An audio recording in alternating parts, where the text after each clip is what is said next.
अहिले म ठ्याक्कै यो मेरो घरको पूर्वपट्टि रहेको यो मेवाको बोटमा छु।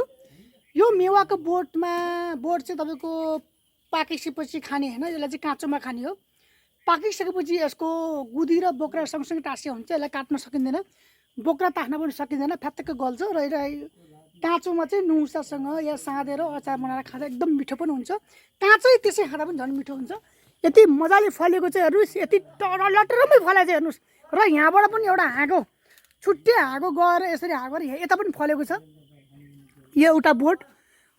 मैले चाहिँ 4-5वटा बोट रोपेको थिएँ। अब यहाँ अरू बोटहरू चाहिँ अब मम्मीले यताउति गर्दाखेरि त मासियो होइन, एउटा बोट चाहिँ रह्यो। अनि अर्को बोट पनि यहाँ छ। यो बोट तपाईँको यो के अरे भाले बोट भन्छ, भाले।